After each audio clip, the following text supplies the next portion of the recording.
Qu'est-ce que vous pouvez nous dire sur la SEL?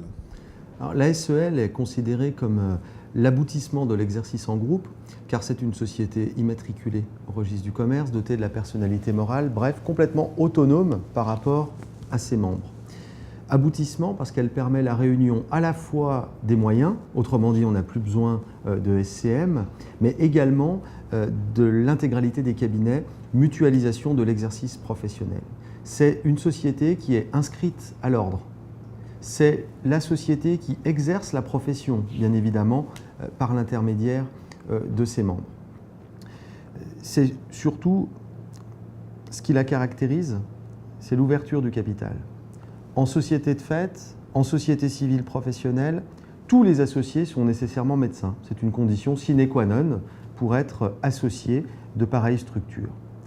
La SEL connaît l'ouverture du capital, tout en réservant bien sûr une forme d'indépendance aux associés qui seraient médecins en exercice dans la structure par rapport aux autres. Mais pour la première fois, on voit au capital d'une société dite de médecins des associés qui soit ne sont pas médecins du tout, soit sont médecins mais exercent par ailleurs.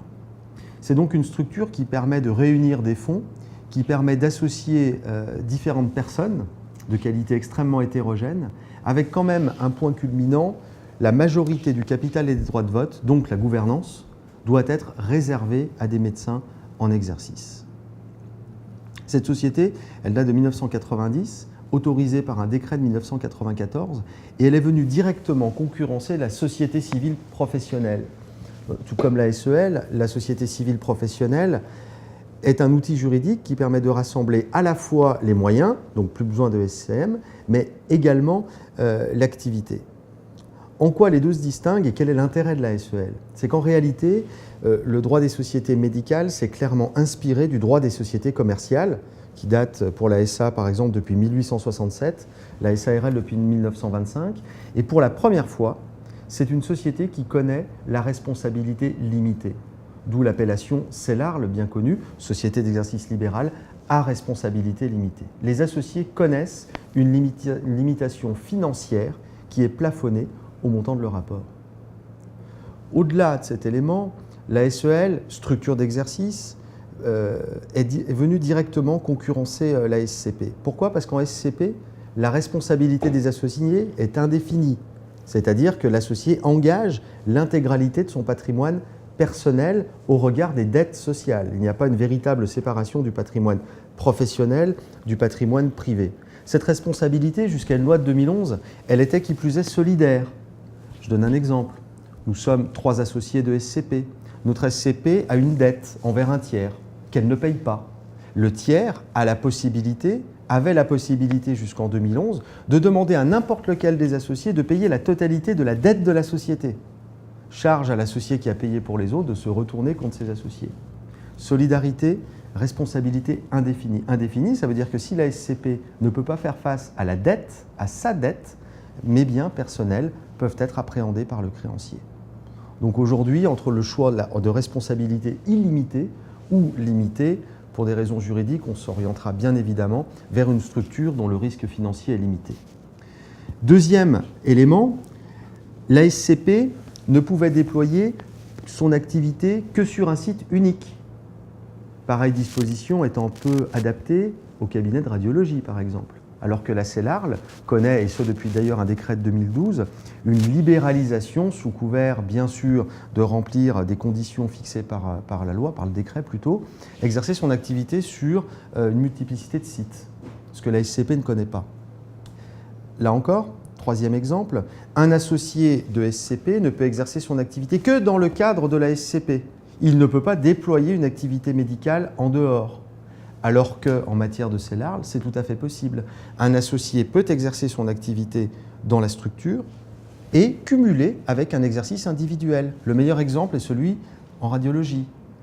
La SELARL peut rassembler des associés médecins pour l'imagerie conventionnelle et les médecins peuvent, pour les vacations d'imagerie lourde, scanner et IRM, exercer cette activité à titre individuel. Autre point, en SCP, qui est une vieille société qui date de 1966, la règle c'est un homme, une voix. Alors qu'en SELARL, les droits de vote sont plus respectueux du capital social. Un associé qui détient 51% du capital dispose de 51% des droits de vote. Dernier exemple, dernier point, la SCP se caractérise par ce que l'on appelle le droit de retrait. C'est le Lucky Luke juridique. Un associé à tout moment peut dégainer et exiger de ses associés, donc de la société, qu'elle rembourse la valeur de ses parts. Donc créer une obligation de rachat sur un coup de tête, moyennant bien sûr un préavis d'usage, mais un associé peut à tout moment dire « je m'en vais, remboursez-moi la valeur de mes parts ». Ce qui peut mettre bien évidemment en péril l'intégralité du cabinet. Alors, quand c'est l'ARL, ce droit de retrait n'existe pas. Donc le cabinet se trouve pérennisé par rapport aux demandes parfois intempestives d'un associé. Vous nous avez expliqué que dans le cadre d'une SCP, si un associé voulait partir, les autres étaient obligés de lui racheter ses parts, voire de mettre en péril la société. Comment ça se passe dans le cadre de la SEALRL ? Alors en SEALRL, ce droit de retrait ne se retrouve pas. C'est-à-dire que la loi n'a pas fait un copier-coller de ce qui existe en matière de SCP. Une SEL est une société dite de capitaux. On s'est clairement inspiré du droit des sociétés commerciales, sous réserve des adaptations que j'avais évoquées. Lorsque l'associé n'a pas d'acquéreur pour ses parts, il reste prisonnier de ses titres, car précisément le droit de retrait n'existe pas. J'ai mes parts, je suis en SCP, je veux partir, je fais jouer mon droit de retrait. J'ai des parts, je suis en SEL, je veux partir, ma foi, il n'existe aucune obligation légale qui pèserait sur mes associés, voire sur la société, de me racheter mes parts. Autrement dit, un associé de SEALRL, à défaut d'avoir un repreneur pour ses parts, est prisonnier de ses titres. Donc là, deux solutions. L'associé ayant trouvé un successeur au titre de ses parts, le présente à l'agrément de ses associés, parce qu'on n'entre pas dans une SEALRL comme dans un moulin. Première hypothèse, le successeur est agréé. Les autres associés disent, on est d'accord pour que le docteur X remplace, vienne se substituer au docteur Y. Aucun problème. Le vendeur vend, l'acheteur achète. Deuxième hypothèse, qui se dédouble en réalité, mais je vais faire simple, la collectivité des associés dit non, le repreneur, on ne l'agrée pas parce qu'il ne correspond pas, pour plein de raisons, bonnes ou mauvaises, on ne souhaite pas qu'il rentre. Et c'est à ce moment-là que l'obligation de rachat naît. Il faut impérativement présenter quelqu'un. S'il est agréé, pas de problème. S'il n'est pas agréé, à ce moment-là, le vendeur n'est plus prisonnier de ses titres.